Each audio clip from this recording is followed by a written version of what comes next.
નમસ્કાર, આપણું ગુજરાત ન્યૂઝમાં આપનું હાર્દિક સ્વાગત છે।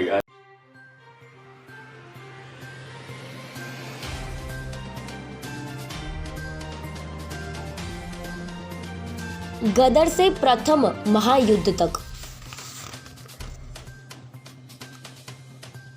अंग्रेजों के अत्याचारी शासन से छुटकारा पाने के हिंदुस्तानियों के सन 1857 के प्रयत्न को शस्त्र बल से कुचल दिया गया।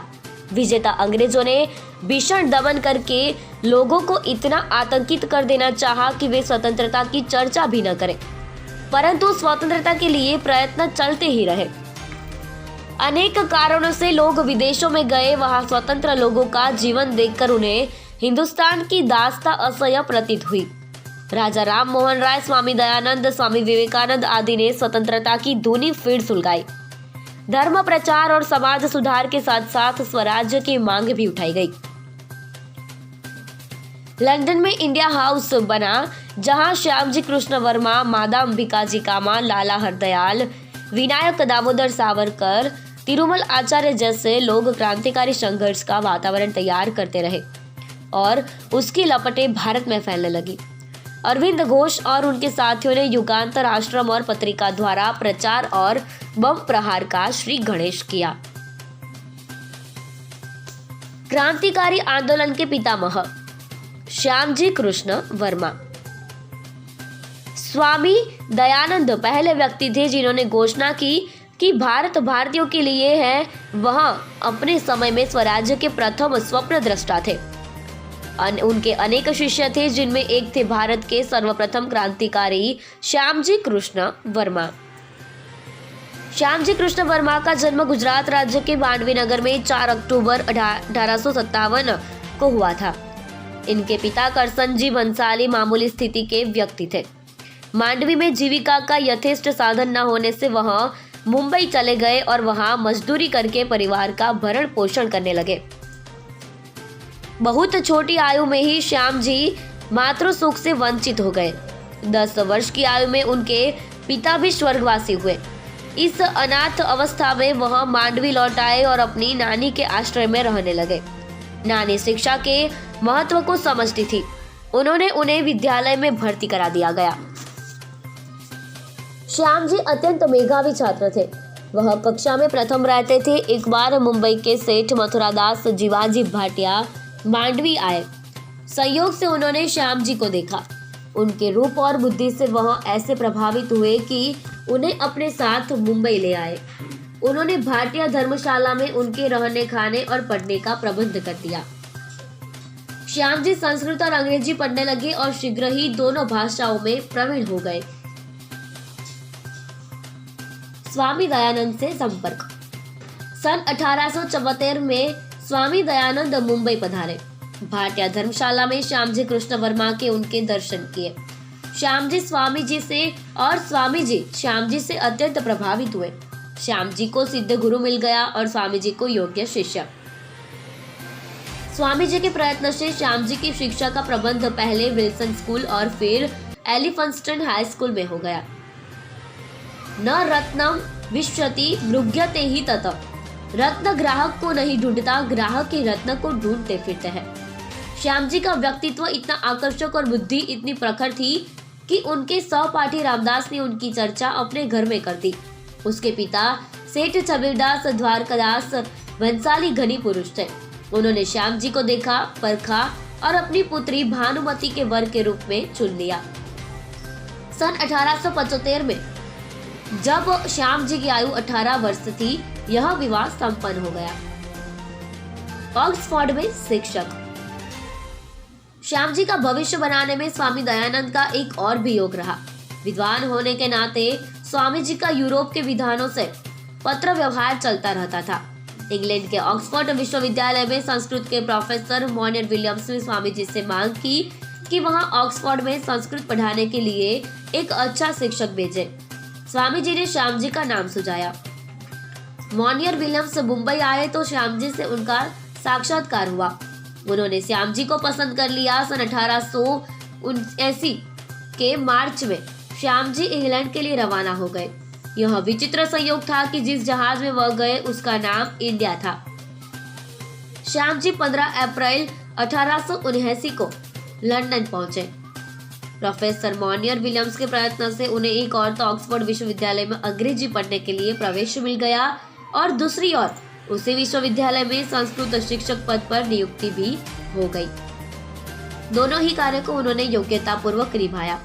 ऑक्सफोर्ड विश्वविद्यालय से स्नातकोत्तर उपाधि पाने वाले वह प्रथम भारतीय छात्र थे। उसके साथ ही सन 1881 में उन्होंने रॉयल एशियाटिक सोसाइटी की ओर से बर्लिन में हुई प्राय विद्या परिषद में भारत का प्रतिनिधित्व किया। उनकी विद्वता से वहां उपस्थित विद्वान इतने प्रभावित हुए कि उन्होंने उन्हें पंडित उपाधि से विभूषित किया। पंडित शब्द का अर्थ ही बदल गया। सन 1883 में 30 अक्टूबर को स्वामी दयानंद का प्राणांत होने के 2 महीने बाद श्याम भी भारत आए। स्वामी दयानंद ने उन्हें अपनी उत्तराधिकारी परोपकारिणी सभा का सदस्य मनोनीत किया था। कुछ मास भारत में रहकर वह अपनी पत्नी के साथ फिर इंग्लैंड चले गए। वहां उन्होंने कानून की पढ़ाई पूरी की और बैरिस्टर बनकर सन 1885 में फिर भारत लौट आए। वकालत की। इंग्लैंड में रहकर श्याम जी ने स्वतंत्रता का स्वाद चखा था। उसके बाद भारत का दास्तापूर्ण वातावरण उन्हें असह्य लगा। उन्होंने वकालत की पर वह उन्हें रुचि नहीं। तब उन्होंने रतलाम राज्य में प्रधानमंत्री का पद स्वीकार कर लिया। बाद में वह कुछ समय उदयपुर और जूनागढ़ राज्यों में भी इसी पद पर काम करते रहे। अंग्रेजी भारत में भी दम चोटने वाला दास्ता का वातावरण था, पर देशी राज्यों में वह कुछ और अधिक था।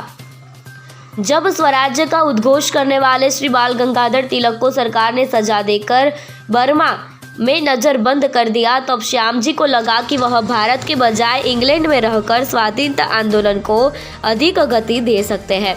इस समय तक उन्होंने यथेष्ट धन संचय कर लिया था। अपने मन में कुछ योजनाएं संजोए वह जुलाई 1897 में पत्नी समेत मुंबई से इंग्लैंड चले गए। सन 1905 में उन्होंने लंदन में अपने पैसे से एक 3 मंजिला मकान खरीदा, जिसका नाम इंडिया हाउस रखा गया। इसमें भूतल पर एक वाचनालय और सभा भवन बनाया गया और पहले और दूसरे तलों पर 25 छात्रों के रहने का प्रबंध किया गया। इस इंडिया हाउस की स्थापना का उद्देश्य भारत से आने वाले छात्रों को ठहरने के लिए मुफ्त स्थान देना था, जो वैसे लंदन में दुर्लभ था। इस प्रकार इंडिया हाउस में ठहरने वाले छात्रों को भारत के स्वतंत्रता संग्राम की ओर आकर्षित करना भी श्याम जी का उद्देश्य था। इसके लिए उन्होंने कुछ छात्रवृत्तियां अपने धन से और 3 छात्रवृत्तियां पेरिस में रह रहे धनी व्यापारी सरदार सिंह राणा से प्राप्त धन से स्थापित की।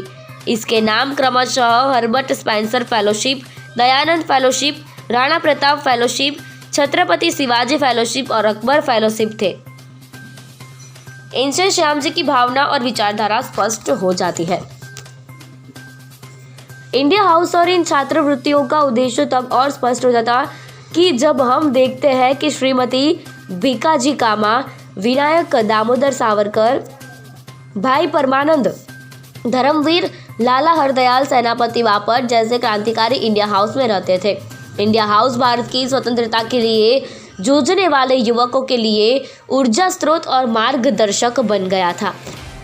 श्याम जी ने एक इंडिया होम रूल सोसाइटी भी बनाई थी और इंडियन सोशियोलॉजिस्ट नामक मासिक पत्र भी निकालना शुरू किया था।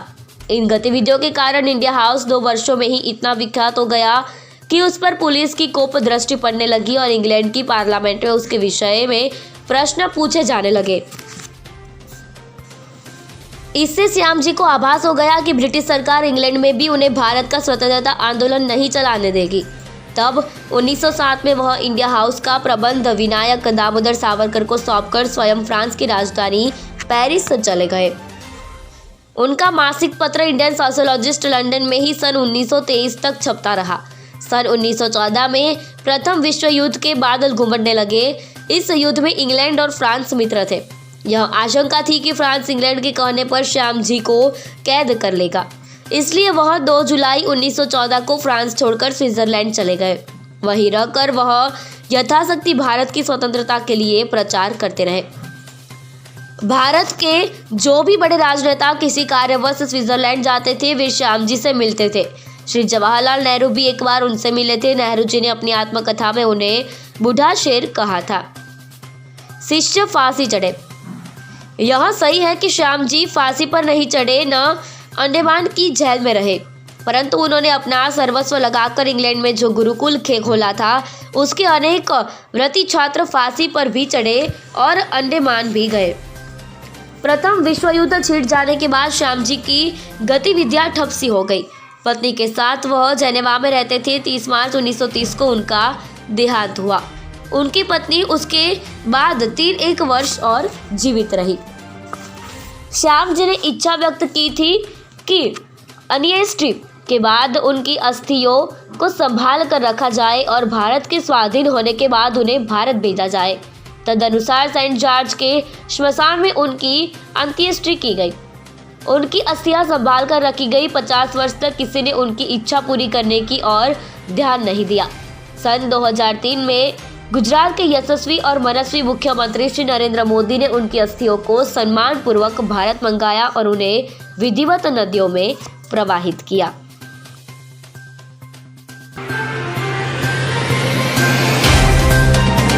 तो व्हाट्सएप, ट्विटर, फेसबुक, इंस्टा जहाँ भी आपका अकाउंट है, इसे शेयर बटन के द्वारा वहाँ पर शेयर करें।